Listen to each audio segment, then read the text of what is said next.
Afternoon. My name is John Michael Turner. I currently reside in Burlington, Vermont. I served with Kilo Company, 3rd Battalion, 8th Marines as an automatic machine gunner. There's a term, once a Marine, always a Marine, but there's also the term, eat the apple, F the Corps. I don't work for you no more. That was John Michael Turner stripping his medals and ribbons from his chest and throwing them into the audience to the applause of attendees at Winter Soldier. Turner then went on to describe some of his time in Iraq.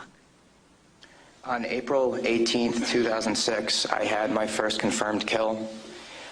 This man was innocent. I don't know his name. I called him the Fat Man.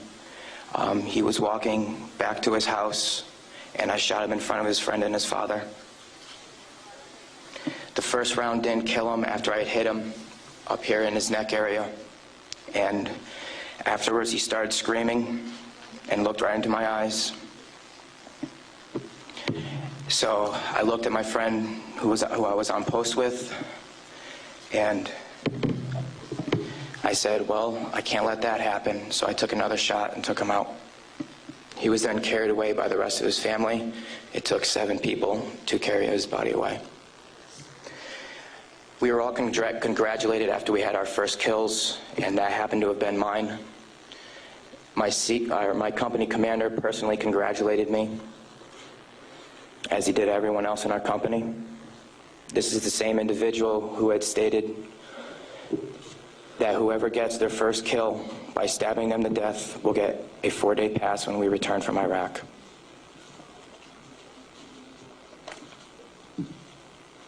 There's one incident where we got into a firefight just south of the government center, about 2,000 meters.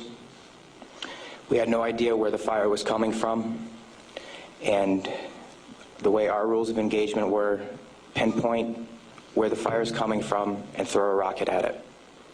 So with that being said, we still didn't know where the fire was coming from, and an 84mm rocket was shot into a house. I do not know if there was anyone in it. We do not know if that's where the fire was coming from, but that's what was done. Please go to the next image.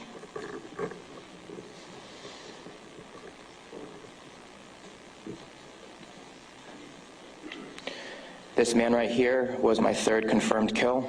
As you can see, he was riding his bicycle. Later on in the day, we went ahead and we had CBS Laura Logan with us, but she was with the other squad. And so she wasn't with us, so myself and 2 other people went ahead and took out some individuals because we were excited about the firefight we had just gotten into, and we didn't have a cameraman or woman with us. With that being said,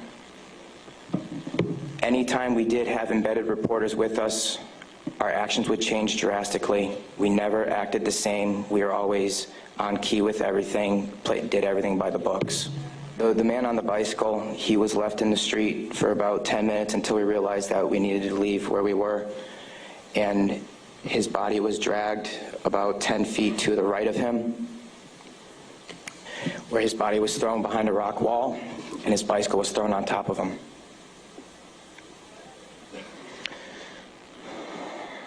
Another thing that we used to do a lot was recon by fire, where we would go ahead and try to start a firefight if we felt threatened in any way, shape, or form. There's one particular incident where we were working with the Iraqi Army and the Iraqi Special Forces in downtown Ramadi, and with our squad and the Iraqi Army, there was also lieutenant colonels, majors, first sergeants, and sergeant majors. Sorry, sergeants major. With that being said, the Iraqi Army would go into the house, kick in the doors, and then go ahead and shoot. And there were loud bursts of machine gun fire. We thought we were taking fire, but then we later found out that it was them.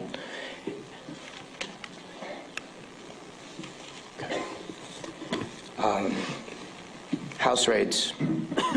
Because we were a grunt battalion, we were responsible for going on several patrols. A lot of the raids and patrols we did were at the night, around 3 o'clock in the morning, around there. And what we would do is just kick in the doors and terrorize the families. That was an image taken around 3 o'clock in the morning through night vision goggles. And that is the segregation of the women and children and the men. If the men of the household were giving us problems, we'd go ahead and take care of them any way we felt necessary, whether it be choking them or slamming their head against the walls. If you go back to that one picture, that was one man that wasn't taken, that was taken care of in a very bad way. Because of all the wiring that he had, it would be considered an IED making material. On my wrist, there's Arabic for FU. I got that put on my wrist just 2 weeks before we went to Iraq because that was my choking hand. And anytime I felt the need to take out aggression, I would go ahead and use it. Please go to the next picture. Next. There's an instance of detainees and how they were treated in a nice manner. Next. That is the Fatimat Mosque minaret. As you can see, it is written with bullet holes and holes in the top of it. Those were from mortars. And the next video that I'm going to show you is a tank round that went into that minaret, where we weren't sure if we were taking fire or not.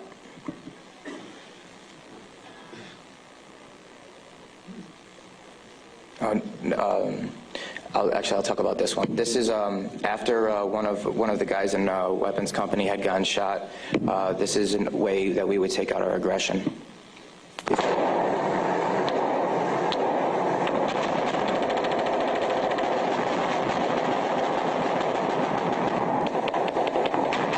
For those of you who don't know, it is illegal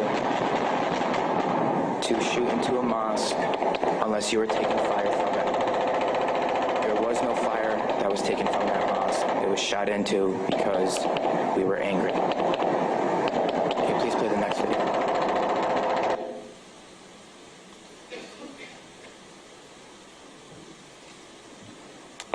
We are on ice cream, trying to suppress the blue and white minaret named Fatimat al-Zahra.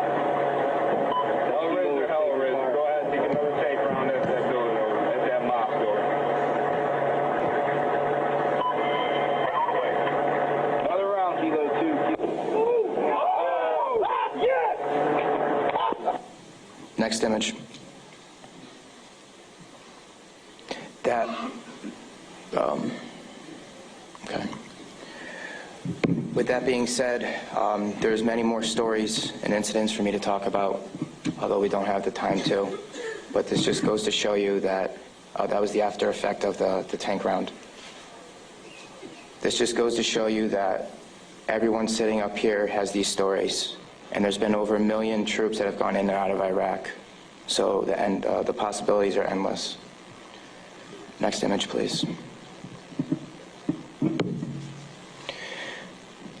The reason I am doing this today is not only for myself and for the rest of society to hear, but it's for all those who can't be here to talk about the things that we went through, talk about the things that we did. Next image.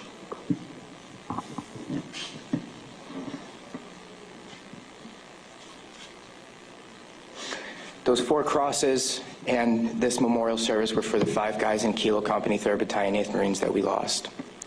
Throughout our unit, we had 18 that got killed.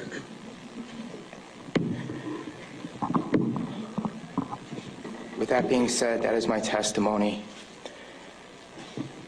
I just want to say that I am sorry for the hate and destruction that I've inflicted on innocent people. And I'm sorry for the hate and destruction that others have inflicted on innocent people. At one point, it was okay, but reality has shown that it is not, and that this is happening, and that until people hear about what is going on with this war, it will continue to happen and people will continue to die. I am sorry for the things that I did. I am no longer the monster that I once was. Thank you.